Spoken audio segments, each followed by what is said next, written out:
On Tuesday, August 6th, the Vermont Council on Rural Development held its annual Community Leadership Summit at Vermont State University in Randolph. More than 500 people from 130 towns across Vermont attended the summit, which offered a wide array of workshops and panel discussions across a range of topics. Most focused to a degree on local leadership issues, challenges, and opportunities, such as cultivating well-being and civic participation for rural youth, community engagement, the role of the arts in community resilience, and local disaster and emergency response. Shannon Barsotti, Bennington's Community Development Director, got the summit started. My heart goes out to all the people putting on their muck boots and repairing the flood damage to their homes, their businesses, community centers, and beloved natural areas. It's been a devastating few weeks. In a crisis, when your instinct might be to retreat and isolate, there's healing power in reaching out to your community. We really need each other, and we're truly stronger together. So I'm here today because I believe in this collective power that we have together in our communities. She was followed by a panel discussion led by Vermont Public's Mitch Wertlieb on how towns might thrive together. The direct aftermaths of the flooding a few weeks back.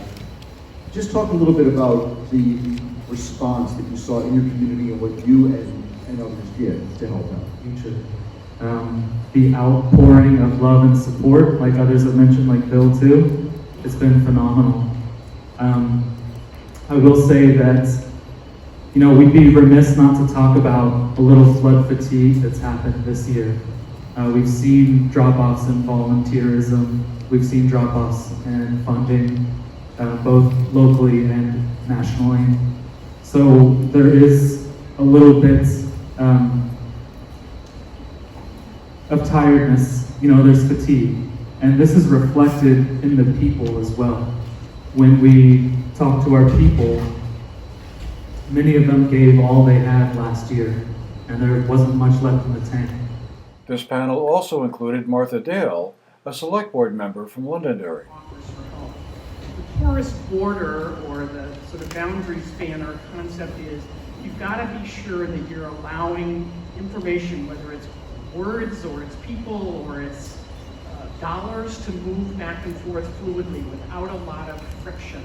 And I think finding that in your town and thinking about it, it's really more of a concept than it is a physical entity. It's how do people work together best in situations that are trying.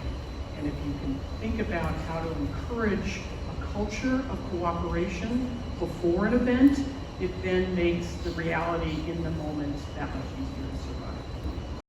We had a chance to talk with her briefly after that panel. I was honored and humbled, and to be in the midst of all 500 of these folks who are dedicated to making their communities thrive and work well together was inspiring for me in Londonderry and for Londonderry. What do you think is the biggest benefit or the most important part of being here at this conference? Is it the networking piece? It's the networking, no question about it. Networking, connections, being able to add to your Rolodex, that's an old term, but add names that you can call on when you're in the thick of stuff and it just isn't going right, or you don't have the right ideas. These people have been through the same sorts of things and others that can add to your mix. Yeah. Then it was on to the first round of 29 breakout sessions across a variety of topics, held across the college campus that was known as Vermont Technical College until it became part of Vermont State University in 2023. One of the sessions focused on the Clean Heat Standard and what its implications were for Vermonters. Because the complexity of a credit is, to me, very simple. Estimates are we have to weatherize an additional 90,000 homes before 2030. Install maybe 118,000 more heat pumps by 2030. For the most part, that's going to be free technology given to the homeowner. Estimated cost and delivered to credit cost to the deliverer is reflected in your bill. You have no choice, you're going to have to pay it. That credit then becomes, for me, the reason I may not stay in Vermont. Because that high price is going to make my family say, we just can't afford to live here, right? Because we could be paying not 2 cents, but 4 cents, or 6 cents, or 8, or 10 cents, the weatherization assistance program. At 10 cents, it would bring in almost $25 million. It could be going out to people who need weatherization in the median, the lower median income stratum. No, the credit system is designed to increase your cost of fuel so that you will use less, period. So a clean heat standard would be a requirement on fossil fuel corporations that import fossil heating fuels into Vermont, but it would provide incentives and flexibility for Vermonters. There is no requirement in the clean heat standard for individual Vermonters to do anything. And in fact, it is designed for flexibility. If you look at the statute, there are over 12 explicitly listed options for what will qualify as a clean, to be eligible for clean heat credits. What is a clean heat credit? It's anything that reduces greenhouse gas emissions. And so, there has been much misinformation out there about this law. I saw somebody put out something saying this requires Vermonters to install heat pumps. It doesn't require you to do anything, and heat pumps are only one of more than a dozen options of how we can reduce fossil fuel pollution from our thermal sector. There's weatherization, there's heat pump water heaters, there's advanced wood heat. There's a whole list that we can read in the law, and the technical advisory group and the Public Utility Commission will likely come up with more. The afternoon sessions included one on how the recently passed legislation updating Act 250 might impact communities. Starting off, just very high level background. These are the kind of major pieces that we think of when we think about land use planning in Vermont. From the statewide level at a regulatory point, there's Act 250, which is our statewide land use review law. We're going to talk a little bit more about that in a second.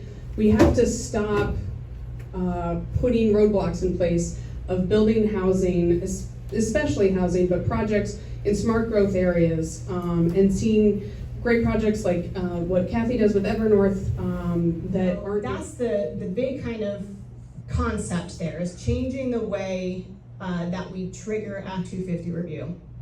It establishes these location-based tiers.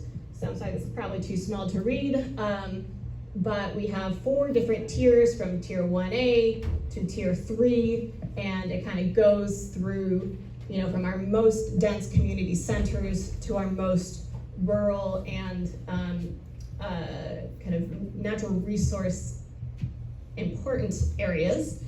And the idea is that by changing the way that this is structured, we will be streamlining that review, so hopefully things will move faster, more effectively. It will promote housing in well-planned areas like our downtowns and village centers. During the afternoon, we caught up again with Shannon Borsati for her reflections on the day. I think what you hear over and over again is capacity, right? You have so many of our services in our smaller towns, and I live in Pownell, and I first got really introduced to VCRD when I was actually just a brand new resident in Pownell, and then I was part of the Pownell Planning Commission. And so many of our, commissions and our select boards, our fire services, et cetera, are really run by volunteers. And I think that the more that we're trying to do, and the more that we're also dealing with natural disasters, et cetera, climate, everyone is just kind of at their maximum capacity, and that's a thing that I hear over and over again. But these are also people who are so hardworking. One of the major announcements that came out of the summit was that Denise Smith would be taking over the leadership of the Council on Rural Development as its new executive director. She'll be starting in that role next month. My plan right now is to dig into the organization and better understand it, listen, spend some time really getting to know the team, the board, the staff. I think one of our biggest opportunities is our team of people that's behind VCRD and their commitment to this work. I think one of our biggest challenges, like any nonprofit in the state of Vermont, it's always about how we do the great work that we're doing and where we get the resources from to continue to do that work. And I think that, our biggest opportunity are the people of Vermont that continue to show up for each other in every aspect, right? And we show up in times when it's hard to show up for each other, and we show up in times when it's easier to show up for each other. But it's really about how we continue to build that community of Vermont leaders, from the youth to people who have just moved here, and including everybody in our process in our state. Whatever process that is, whatever process your community is going through right now. One ongoing theme of the day was how Vermont communities will eventually be able to respond and build resilience around the flooding that has impacted many towns, large and small, since last year. The physical and psychological impacts of the climate change-driven rainfall that pounded many communities in northern Vermont this past summer were one more factor to contend with when it comes to building thriving communities already facing other issues that include items like demographics, housing, economic affordability, and developing local leadership, often by volunteers.